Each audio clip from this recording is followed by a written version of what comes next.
together. We did talk about this several months ago, and Michael took the lead on doing this, getting us all together as a family. And I'm going to try not to be emotional during this time period. It's going to be very difficult. You're never not to. emotional. That's why I have Caleb right next to me. Oh, As my rock. But provides comic relief. it's not often that all of us are together as a family, especially with Grandpa Victor down here now. Whoop whoop. So we've got all the kids, spouses, except for we don't have Chris here. He's working today. Got something going on. But we do have Grandpa here as well. So. yeah. This has been our special guest. Filling in for Chris. Filling Yeah. in for Chris. So I'll start by I've got two kind of speeches to go over here. I'm gonna start by the first thing. Let me start by saying that this moment could not be possible without the extreme selflessness of Mom, aka Ita. Mom has been and is the cornerstone of the Rivera family. What Dad has been able to accomplish during his career has been a direct reflection of Mom's dedication to her family. A few interesting things about Mom that you may not know. She has raised kids in 6 states: New York, New Jersey, California, North Carolina, Ohio, and Georgia. When she hits you with a belt, she always hits you in syllables. Her weapon of choice is the infamous correa, but she has been known to use a spoon, hairbrush, chancleta, or anything else that is within an arm's distance. Also, if you are one of Mom's grandchildren, don't think for a second that Ita won't pounce on you if you get out of line. Just ask Naya, Aniston, Caleb, and Micah. I personally had the pleasure, and I mean this, the pleasure, of seeing Aniston and Caleb with a shocking look of fear as Mom was in beast mode. Those looks were priceless. One of Ita's many gifts, besides her killer stare and her ability to make the world's strongest cup of Cafe Bustelo, is her talent for being extremely frugal. Many people may not know this, but Ita honed her skills while growing up in the tenements of Spanish Harlem. I remember her telling me that as a kid, in order to make a pack of gum last longer, she would chew a half stick of gum at a time. Practice that I can vividly recall her doing as I was growing up. I get it honest. One thing about Ita that everyone knows is she always makes sure that her family never goes without. She embodies this attitude to the fullest. In fact, if you hang out with her long enough, you'll one day find yourself sitting across from her at a restaurant, and you will ask her, "What are you getting to eat?" Most of the time, her response will either be, "Hola beach, Elena." I'm not hungry. I'm not getting anything. I don't want anything. I don't want anything. I don't like this food. Yes, yes, yes. I don't eat corn tortillas. I don't expose. Yes. Her response will either be, "I'm not hungry," or "I don't want anything to eat." She'll then follow up by helping those around her eat their food. Always. This is frugality at its best, at its finest. All kidding aside, Ita has tended to the family like the woman described in Proverbs 31. A good woman is hard to find and worth far more than diamonds. Her husband trusts her without reserve and never has reason to regret it. Never spiteful, she treats him generously all her life long. She shops around for the best yarns and cottons and enjoys knitting and sewing. She's like a trading ship that sails to faraway places and brings back exotic surprises. She's up before dawn, preparing breakfast for her family and organizing her day. She keeps an eye on everyone in her household and keeps them all busy and productive. Her children respect and bless her. Her husband joins in with words of praise. Many women have done wonderful things, but you've outclassed them all. Charm can mislead, and beauty soon fades. The woman to be admired and praised is the woman who lives in the fear of God. Give her everything she deserves. Festen her with life praises. Mom, we love and thank you for all the sacrifices, sleepless nights, and all the countless meals you cooked to ensure that our family was taken care of while Dad was leaving G.I. Joe. Amen. Ooh. Amen. That's the first one, okay? What? That's the first one. So this is Dad. This is Dad. Okay, that's This is Dad. the Dad. I need you guys to calm down, okay? Okay. 41 years.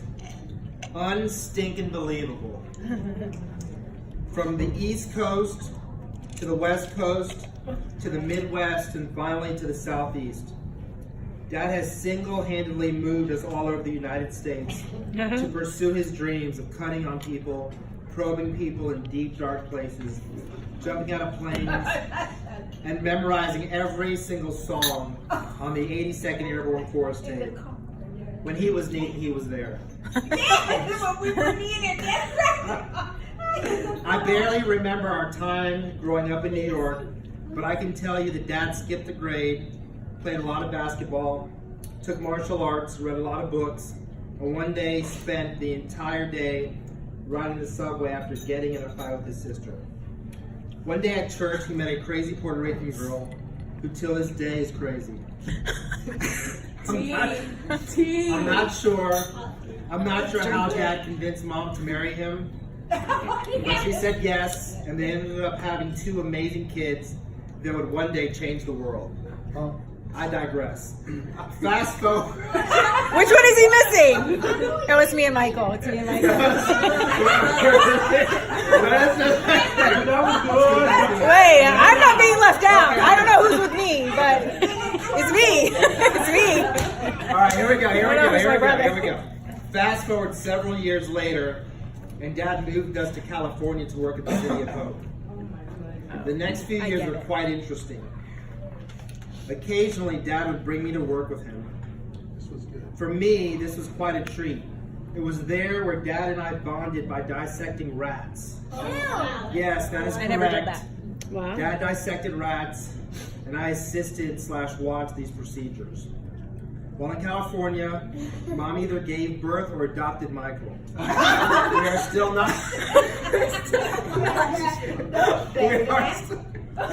are still not quite sure what the official story is, but I can tell you that he looked like a fat, dark brown Asian baby when they brought him home.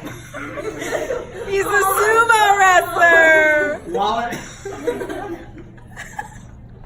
While in California, Dad decided that he wanted to be Hua and join the Army. Next stop, Fort Bragg. The first people I remember meeting at Bragg were Allie and Maria. They were going to come here today, so I wrote some stuff here about them. I seriously cannot say enough about them. I loved going to their house as a kid. Manuel was the coolest kid who I looked up to and enjoyed hanging out with. And Allie and Maria might as well have been Dio Allie and Titi Maria. I also vividly remember that they always had the cleanest and shiniest car. And Allie's boots were so shiny that I could see my reflection in them. It's always fascinated me how God places people in your life at just the right time and place. I know that Mom definitely needed to be around family during this time of uncertainty, and we found this family when we linked up with the Alfonsos. Allie, I can tell you that my dad has told me all about his process to obtain the expert field medical badge numerous times. And one person that always comes up when he talks about his training is you. I can honestly say that it has been, if it had not been for Allie helping Dad prepare for the EFMB, I would not have had the privilege of listening to hours worth of EFMB stories and personally see him finish the rough march at the end. Dad also went to airborne school at Bragg. His number, Alpha 162, is etched in my brain from the countless stories about his experience and the fun he had with black hats while I bet. Before he left for airborne school, Dad spent countless hours running to get in shape. I'll never forget going on a run with him one day and almost passing out during the run. For some reason, I thought that as a 10-year-old boy, I could hang with a 32-year-old man. During our run, I wanted to quit and give up. Dad ran up next to me and said, whenever he wanted to quit, he always told himself, my mama didn't raise no quitter. This phrase has been one that I've reflected on throughout the tough times of my life, and one that I will pass on to my boys as they get older. Dad, as this chapter in your life comes to a close, I want you to approach this new chapter called retirement with a few things in mind. First, if a restaurant does not serve soup, you need to get up and leave. Life is way too short for you to stay and embrace the suck. Second, if you do not have the IMDb or Wikipedia app on your phone, you need to download it today. These two apps will allow you to find out everything about every actor in any movie, show, or play that you happen to be watching. Third, spend a lot of time with Mom. She has spent far too much time without you while you were out being all that you can be. Now it is her turn to have you all to herself. Last but not least, please pass on all your stories and memories to Naya, Hanson, Caleb, and Micah. You've lived an amazing life full of fun, fear, and adventure, one that your grandkids need to hear. We love you, Dad. Here's to the next chapter.